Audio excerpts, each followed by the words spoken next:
नमस्कार, मैं हूं निशा और आप देख रहे हैं पंजाब केसरी टीवी। बिहार विधानसभा चुनाव पर पंजाब केसरी की एक खास कवरेज चल रही है। इस कवरेज में मैं आपको एक लोकसभा सीट के तहत आने वाली सभी विधानसभा सीटों के समीकरण के बारे में विस्तार से जानकारी देती हूं। इसी सिलसिले में आज बक्सर लोकसभा सीट के तहत आने वाले 6 विधानसभा क्षेत्र पर मैं विस्तार से चर्चा करूंगी। बक्सर लोकसभा क्षेत्र में 6 विधानसभा क्षेत्र शामिल है। ये 6 सीट हैं बक्सर सदर, ब्रह्मपुर, डुमरांव, राजपुर, रामगढ़ और दिनारा।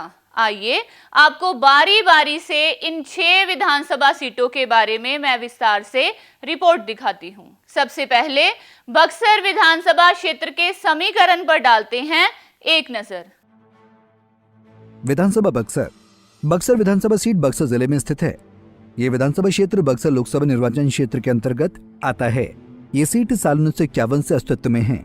इस सीट पर साल 1951 में पहली बार हुए चुनाव में कांग्रेसी कैंडिडेट लक्ष्मीकांत तिवारी विधायक चुने गए थे।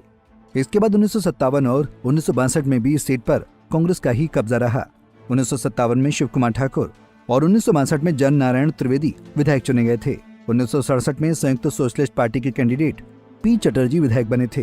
इसके बाद 1969 से लेकर 1980 तक जग नारायण त्रिवेदी लगातार 4 बार विधायक चुने गए थे, जिसमें 3 बार कांग्रेस और 1980 में चौथी बार वे कांग्रेस इंदिरा के टिकट पर चुनाव जीते थे। 1985 में भी इस सीट पर कांग्रेस का ही कब्जा रहा और श्रीकांत पाठक विधायक चुने गए थे। 1990 और 1995 में मार्क्सवादी कम्युनिस्ट पार्टी की तरफ से मंजू प्रकाश विधायक चुनी गई थी। 2000 और 2005 के फरवरी में हुए चुनाव में बीजेपी कैंडिडेट सुगता पांडे विधायक चुनी गई थी, जबकि 2005 के अक्टूबर में हुए चुनाव में बीएसपी के कैंडिडेट हृदय नारायण सिंह विधायक बने थे। 2010 में बीजेपी की तरफ से सुगता पांडे एक बार फिर से विधायक चुनी गई थी, जबकि 2015 और 2020 में कांग्रेसी कैंडिडेट संजय कुमार तिवारी विधायक चुने गए थे। वहीं 2020 के चुनाव में बक्सर विधानसभा सीट पर कांग्रेसी कैंडिडेट संजय कुमार तिवारी ने जीत हासिल की थी। संजय कुमार तिवारी को 59,417 वोट मिले थे, जबकि बीजेपी कैंडिडेट परशुराम चौबे को 55,525 वोट ही मिल पाए थे। इस तरह से संजय कुमार तिवारी ने परशुराम चौबे को 3,892 वोट के अंतर से हरा दिया था। वहीं RLSP candidate Nirmal Kumar Singh 30,489 vote लाकर तीसरे स्थान पर रहे थे। वहीं 2015 के विधानसभा चुनाव में इस सीट पर कांग्रेसी कैंडिडेट संजय कुमार तिवारी ने जीत हासिल की थी। तिवारी ने बीजेपी उम्मीदवार प्रदीप दुबे को 10,181 वोटों की मार्जिन से हराया था। संजय कुमार तिवारी को कुल 66,527 वोट मिले थे, जबकि दूसरे नंबर पर रहे प्रदीप दुबे को कुल 56,346 वोट मिले थे। तो वहीं तीसरे स्थान पर रहे बीएसपी कैंडिडेट सरोज कुमार राजभर को कुल 15,298 वोट मिले थे। वहीं 2010 में हुए विधानसभा चुनाव में बक्सर सीट पर बीजेपी कैंडिडेट सुगता पांडे ने जीत हासिल की थी। सुगता पांडे ने आरजेडी कैंडिडेट श्याम लाल सिंह कुशवाहा को 20,183 वोट के अंतर से हराया था। सुगता पांडे को कुल 48,062 वोट मिले थे, जबकि दूसरे नंबर पर रही श्यामलाल सिंह कुशवाहा को कुल 27,879 वोट मिले थे। तो वहीं तीसरे स्थान पर रहे बीएसपी के कैंडिडेट कुमार विजय सिंह को कुल 12,643 वोट मिले थे।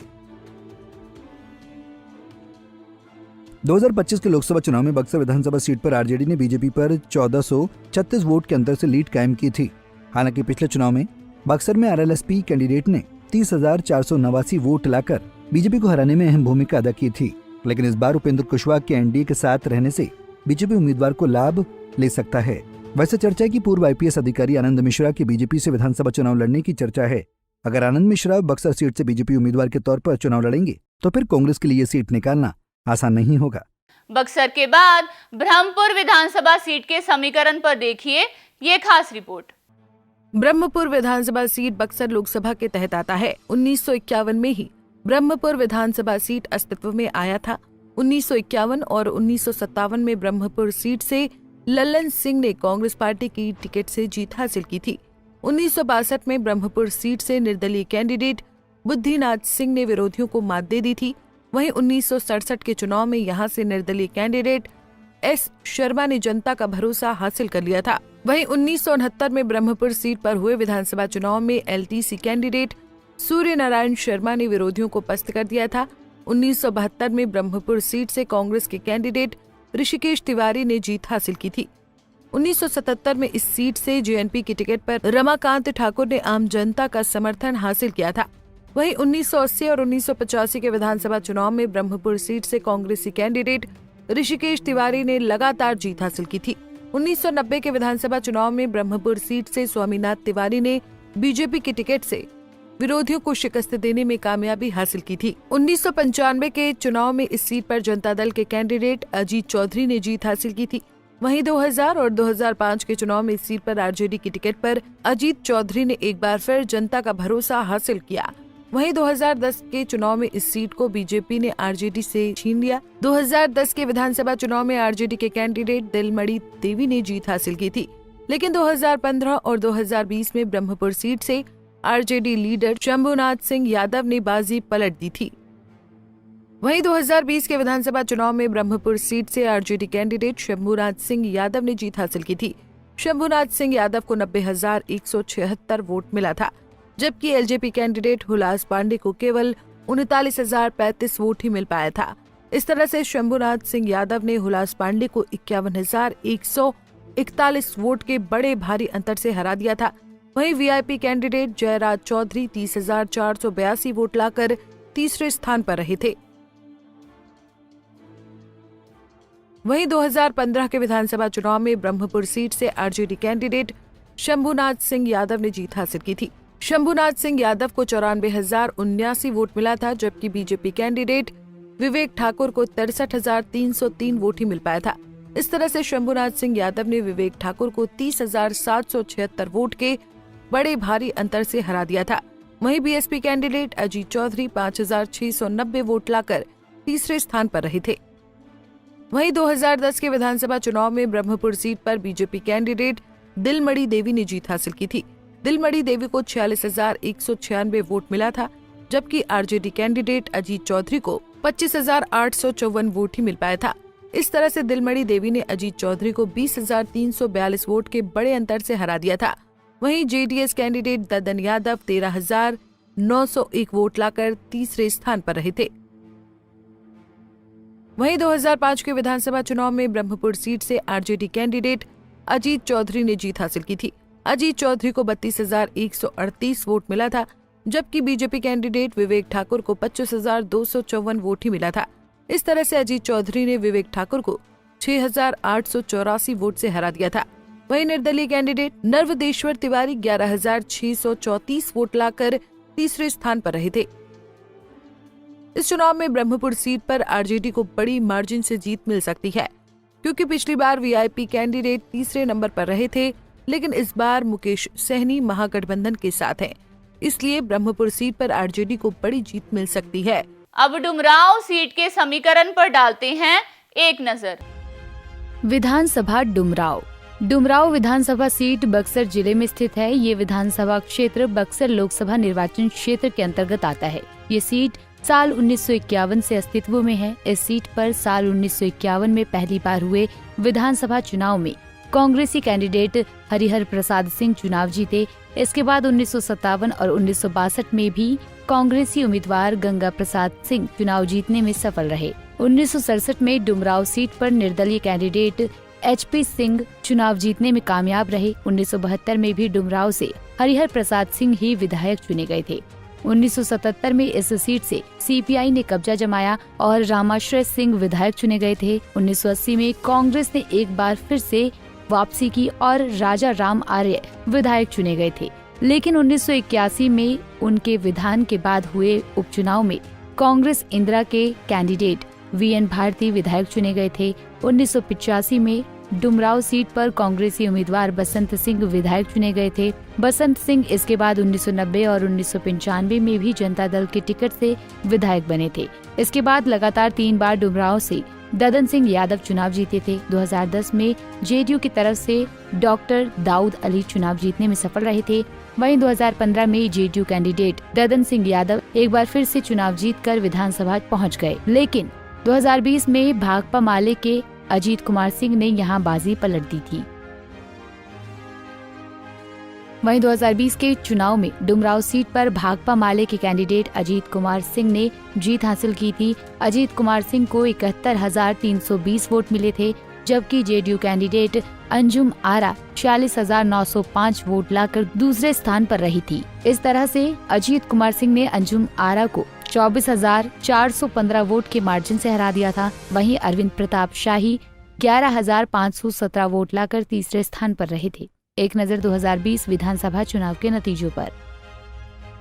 वहीं 2015 के विधानसभा चुनाव में डुमराव सीट पर जेडीयू कैंडिडेट ददन यादव ने जीत हासिल की थी। ददन यादव ने बीएलएसपी के राम बिहारी सिंह को 30,339 वोटों से हरा दिया था। ददन यादव को कुल 81,081 वोट मिले थे, जबकि दूसरे नंबर पर रहे राम बिहारी सिंह को कुल 50,742 वोट मिले थे। तो वहीं तीसरे स्थान पर रहे निर्दलीय श्रीकांत सिंह को कुल 14,656 वोट मिले थे। एक नजर 2015 विधानसभा चुनाव के नतीजों पर। वहीं 2010 में हुए विधानसभा चुनाव में डुमराव सीट पर जेडीयू कैंडिडेट दाऊद अली ने जीत हासिल की थी। दाऊद अली ने आरजेडी के सुनील कुमार को 19,846 वोटों से हराया था। दाऊद अली को कुल 42,548 वोट मिले थे, जबकि दूसरे नंबर पर रहे सुनील कुमार को कुल 22,692 वोट मिले थे। तो वहीं तीसरे स्थान पर रहे जेडीएम कैंडिडेट ददन यादव को कुल 17,956 वोट मिले थे। विधानसभा चुनाव 2010 के नतीजे। वहीं 2005 में हुए विधानसभा चुनाव में डुमराव सीट से अखिल जन विकास दल के कैंडिडेट ददन सिंह यादव ने जीत हासिल की थी। ददन सिंह यादव ने जेडीयू कैंडिडेट राम बिहारी सिंह को 8,505 वोट के अंतर से हराया था। ददन सिंह यादव को कुल 31,079 वोट मिले थे, जबकि दूसरे नंबर पर रहे राम बिहारी सिंह को कुल 32,584 वोट ही मिल पाए थे। तो वहीं तीसरे स्थान पर रहे बीएसपी की अनुराधा देवी को कुल 21,730 वोट मिले थे। विधानसभा चुनाव 2005 के नतीजे। 2024 के लोकसभा चुनाव में डुमराव विधानसभा सीट पर आरजेडी ने 3581 वोट के मार्जिन से बीजेपी उम्मीदवार पर लीड बनाया था।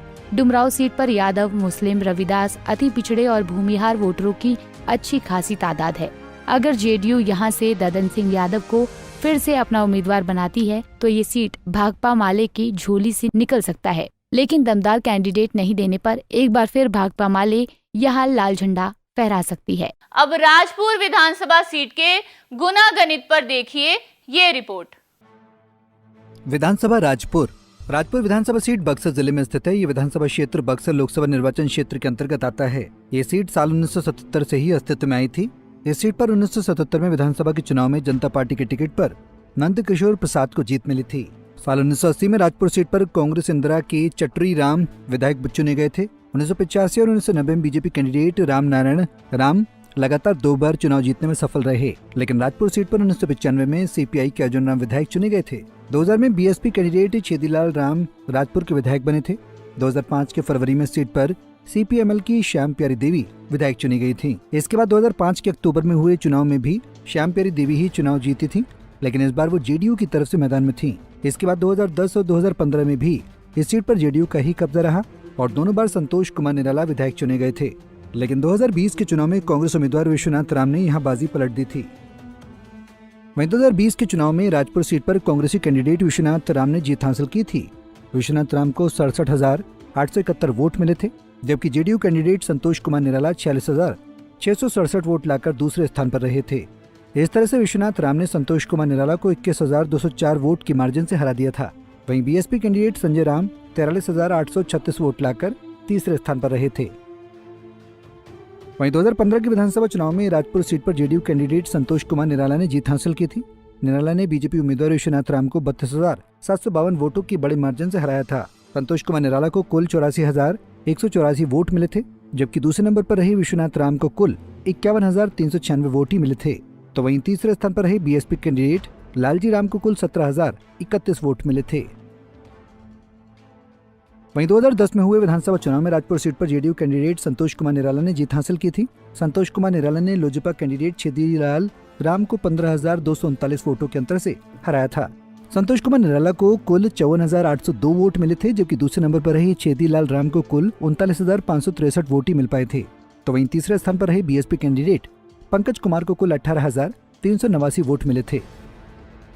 वहीं 2005 में हुए विधानसभा चुनाव में राजपुर सीट पर जेडीयू कैंडिडेट श्याम प्यारी देवी ने जीत हासिल की थी। श्याम प्यारी देवी ने बीएसपी कैंडिडेट संतोष कुमार निराला को 5,700 वोटों से हराया था। श्याम प्यारी देवी को कुल 32,137 वोट मिले थे, जबकि दूसरे नंबर पर रहे संतोष कुमार निराला को कुल 26,437 वोट ही मिल पाए थे। तो वहीं तीसरे स्थान पर रहे आरजेडी कैंडिडेट छेदीलाल राम को कुल 18,714 वोट मिले थे। 2024 के लोकसभा चुनाव में राजपुर सीट पर आरजेडी ने बीजेपी पर 3,660 वोट के अंतर से लीड किया था। राजपुर सीट पर रविदास यादव, ब्राह्मण और कोयरी वोटरों की अहम भूमिका है। पुराने आंकड़ों को देखते हुए राजपुर सीट पर कांग्रेस और जेडीयू उम्मीदवार के बीच इस बार भी कांटे की टक्कर होगी। रामगढ़ विधानसभा सीट के समीकरण पर डालते हैं एक नजर। रामगढ़ विधानसभा सीट कैमूर जिले में स्थित है। रामगढ़ विधानसभा क्षेत्र बक्सर लोकसभा निर्वाचन क्षेत्र के अंतर्गत आता है। ये सीट साल 1951 से ही अस्तित्व में है। इस सीट पर 1951 में हुए पहले विधानसभा चुनाव में कांग्रेसी कैंडिडेट रामचंद्र राय चुनाव जीते थे। 1957 में इस सीट पर प्रजा सोशलिस्ट पार्टी के दशरथ तिवारी चुनाव जीतने में कामयाब रहे थे। 1962 में ये सीट एक बार फिर से कांग्रेस के खाते में आई और विश्वनाथ राय चुनाव जीतकर विधानसभा पहुंच गए। 1967 में संयुक्त सोशलिस्ट पार्टी के एस सिंह रामगढ़ से विधायक चुने गए थे। 1969 में कांग्रेस ने फिर से वापसी की और विश्वनाथ राय यहां के विधायक बने। इसके बाद 1972 में सोशलिस्ट पार्टी तो 1977 में जनता पार्टी की तरफ से सच्चिदानंद सिंह चुनाव जीतने में कामयाब रहे थे। 1980 में कांग्रेस इंदिरा की प्रभावती सिंह चुनाव जीती थी। 1985 में लोकदल के कैंडिडेट जमुना प्रसाद शर्मा विधायक चुने गए थे। इसके बाद 1990 में अर्जुन राम तो 1995 में जगदानंद सिंह जनता दल की तरफ से चुनाव जीते थे। 2010 तक लगातार इस सीट पर राष्ट्रीय जनता दल का ही कब्जा रहा, जिसमें 2005 के फरवरी और अक्टूबर में जगदानंद सिंह, 2009 के उपचुनाव और 2010 में अंबिका सिंह यादव चुनाव जीते थे। 2015 में ये सीट पहली बार बीजेपी के खाते में गई और अशोक कुमार सिंह रामगढ़ के विधायक चुने गए थे। लेकिन 2020 के चुनाव में रामगढ़ में आरजेडी कैंडिडेट सुधाकर सिंह ने बाजी पलट दी थी। 2024 के लोकसभा चुनाव में सुधाकर सिंह बक्सर के सांसद चुन लिए गए। इसलिए रामगढ़ में हुए चुनाव में बीजेपी उम्मीदवार अशोक कुमार सिंह ने फिर से कब्जा जमा लिया। अशोक कुमार ने बीएसपी उम्मीदवार पिंटू यादव को महज 1362 वोट के अंतर से हराया था, जबकि जगदानंद सिंह के बेटे अजीत सिंह तीसरे स्थान पर खिसक गए थे। वहीं 2020 के विधानसभा चुनाव में रामगढ़ सीट पर आरजेडी कैंडिडेट सुधाकर सिंह ने जीत हासिल की थी। सुधाकर सिंह को 58,083 वोट मिला था, जबकि बीएसपी उम्मीदवार अंबिका सिंह 57,894 वोट लाकर दूसरे स्थान पर रहे थे। इस तरह से सुधाकर सिंह ने अंबिका सिंह को महज 189 वोट के अंतर से हराया था। वहीं बीजेपी उम्मीदवार अशोक कुमार सिंह 56,084 वोट लाकर तीसरे स्थान पर रहे थे। वहीं 2015 के विधानसभा चुनाव में रामगढ़ सीट पर बीजेपी कैंडिडेट अशोक कुमार सिंह ने जीत हासिल की थी। अशोक कुमार सिंह ने आरजेडी उम्मीदवार अंबिका सिंह को 8,011 वोटों से हराया था। अशोक कुमार सिंह को कुल 57,501 वोट मिले थे, जबकि दूसरे नंबर पर रहे अंबिका सिंह को कुल 49,490 वोट ही मिले थे। तो वहीं तीसरे स्थान पर रहे बीएसपी कैंडिडेट प्रमोद सिंह को कुल 35,796 वोट मिले थे। वहीं 2010 में हुए विधानसभा चुनाव में रामगढ़ सीट पर आरजेडी कैंडिडेट अंबिका सिंह ने जीत हासिल की थी। अंबिका सिंह ने निर्दलीय उम्मीदवार अशोक कुमार सिंह को 2,978 वोटों के कम अंतर से हराया था। अंबिका सिंह को कुल 30,787 वोट मिले थे, जबकि दूसरे नंबर पर रहे अशोक कुमार सिंह को कुल 27,809 वोट मिले थे। तो वहीं तीसरे नंबर पर रहे सुधाकर सिंह को कुल 18,551 वोट मिले थे। 2024 के विधानसभा चुनाव में रामगढ़ विधानसभा सीट पर आरजेडी ने बीजेपी पर 9,928 वोट से लीड किया था, लेकिन बाद में हुए उपचुनाव में रामगढ़ में बीजेपी ने आरजेडी की लीड को खत्म कर भगवा परचम लहरा दिया था। रामगढ़ विधानसभा सीट पर रविदास यादव, राजपूत और मुस्लिम वोटरों की अहम भूमिका है।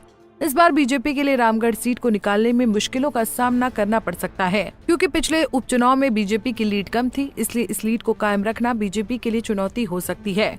दिनारा में इस बार कई कैंडिडेट दांव लगाने में जुटे हैं। राजेंद्र सिंह के बीजेपी से टिकट लेने की फिराक में हैं। वैसे इस सीट के समीकरण पर डालते हैं एक नजर। दिनारा विधानसभा सीट रोहतास जिले में स्थित है। ये विधानसभा क्षेत्र बक्सर लोकसभा निर्वाचन क्षेत्र के अंतर्गत आता है। ये सीट साल 1951 से ही अस्तित्व में है। इस सीट पर पहली बार साल 1951 में हुए चुनाव में कांग्रेसी कैंडिडेट रामानंद उपाध्याय विधायक चुने गए थे। 1957, 1962 और 1967 में प्रजा सोशलिस्ट पार्टी के कैंडिडेट राम सिंह लगातार 3 बार चुनाव जीतने में कामयाब रहे थे। 1969 में कांग्रेसी उम्मीदवार रामानंद प्रसाद सिंह विधायक चुने गए थे। 1972 में कांग्रेस ओ के ही राम नारायण साह चुनाव जीतने में सफल रहे थे। 1977 में जनता पार्टी के टिकट पर शिव पूजन सिंह विधायक चुने गए थे। 1980 में दिनारा सीट पर कांग्रेस इंदिरा ने कब्जा जमाया और लक्ष्मण राम विधायक चुने गए। 1985 में कांग्रेस की तरफ से लक्ष्मण राय एक बार फिर से विधायक चुने गए थे। 1990 और 1995 में जनता दल के कैंडिडेट रामधनी सिंह लगातार 2 बार विधायक बने थे। 2000 में रामधनी सिंह तीसरी बार भी विधायक चुने गए, लेकिन इस बार वो जेडीयू के टिकट पर चुनावी मैदान में थे। 2005 में बीएसपी की टिकट पर सीता सुंदरी देवी विधायक चुनी गई थी। 2010 और 2015 में इस सीट पर लगातार 2 बार जेडीयू के उम्मीदवार जय कुमार सिंह विधायक चुने गए थे, लेकिन 2020 के चुनाव में आरजेडी उम्मीदवार विजय कुमार मंडल ने यहां सारे विरोधियों को चित कर दिया था। वहीं 2020 के चुनाव में दिनारा सीट पर आरजेडी कैंडिडेट विजय कुमार मंडल ने जीत हासिल की थी। विजय कुमार मंडल को 59,541 वोट मिला था, जबकि एलजेपी कैंडिडेट राजेंद्र प्रसाद सिंह को 51,313 वोट ही मिल पाया था। इस तरह से विजय कुमार मंडल ने राजेंद्र प्रसाद सिंह को 8,228 वोट के अंतर से हराया था। वहीं जेडीयू के जय कुमार सिंह 27,252 वोट लाकर तीसरे स्थान पर खिसक गए थे। वहीं 2015 के विधानसभा चुनाव में दिनारा सीट पर जेडीयू कैंडिडेट जय कुमार सिंह ने जीत हासिल की थी। जय कुमार सिंह ने बीजेपी उम्मीदवार राजेंद्र प्रसाद सिंह को 2,691 वोट के अंतर से हराया था। जय कुमार सिंह को कुल 64,699 वोट मिले थे, जबकि दूसरे नंबर पर रहे राजेंद्र प्रसाद सिंह को कुल 62,008 वोट मिले थे। तो वहीं तीसरे स्थान पर रहे एसएचएस के विनोद कुमार चौबे को कुल 4,265 वोट मिले थे। वहीं 2010 में हुए विधानसभा चुनाव में दिनारा सीट पर जेडीयू कैंडिडेट जय कुमार सिंह ने जीत हासिल की थी। जय कुमार सिंह ने आरजेडी की उम्मीदवार सीता सुंदरी देवी को 16,610 वोटों के अंतर से हराया था। जय कुमार सिंह को कुल 47,176 वोट मिले थे, जबकि दूसरे नंबर पर रही सीता सुंदरी देवी को कुल 30,566 वोट मिले थे। तो वहीं तीसरे स्थान पर रही कांग्रेसी कैंडिडेट शीला सिंह को कुल 10,098 वोट मिले थे। वहीं 2005 में हुए विधानसभा चुनाव में दिनारा सीट पर बीएसपी कैंडिडेट सीता सुंदरी देवी ने जीत हासिल की थी। सीता सुंदरी देवी ने जेडीयू उम्मीदवार रामधनी सिंह को महज 884 वोट के कम अंतर से हराया था। सीता सुंदरी देवी को कुल 41,938 वोट मिला था, जबकि दूसरे नंबर पर रहे रामधनी सिंह को कुल 41,054 वोट मिले थे। तो वहीं तीसरे स्थान पर रहे लोजपा के अशोक कुमार गुप्ता को कुल 14,239 वोट ही मिले थे। 2024 के लोकसभा चुनाव में दिनारा विधानसभा सीट पर बीजेपी ने आरजेडी पर 4,671 वोट की लीड बनाई थी। दिनारा विधानसभा सीट पर यादव, रविदास, राजपूत, ब्राह्मण और मुस्लिम वोटरों की निर्णायक भूमिका है। 2020 के चुनाव में चिराग के उम्मीदवार राजेंद्र सिंह दूसरे नंबर पर आ गए थे, वहीं जेडीयू के जय कुमार सिंह तीसरे स्थान पर खिसक गए थे। ऐसे में चिराग पासवान दिनारा सीट पर अपना दावा जरूर ठोकेंगे। वहीं जय कुमार सिंह भी इस सीट पर अपने दावे को छोड़ने के लिए तैयार नहीं है। अगर एनडीए के बीच दिनारा सीट पर एक कैंडिडेट देने की बात तय हो जाएगी, तो लगता है कि इस सीट पर आरजेडी का कब्जा खत्म हो जाएगा। आज आपको बक्सर लोकसभा सीट के तहत आने वाले सभी विधानसभा सीटों के हर पहलू पर विस्तार से रिपोर्ट दिखाई गई। आगे किसी और लोकसभा सीट के तहत आने वाले विधानसभा सीटों पर हमारी विशेष चर्चा जारी रहेगी। तब तक आप तमाम खबरों के लिए देखते रहिए पंजाब केसरी टीवी। नमस्कार। हमसे जुड़े रहने के लिए हमारे YouTube चैनल को सब्सक्राइब करें और नई वीडियो की नोटिफिकेशन के लिए बेल आइकॉन को दबाएं।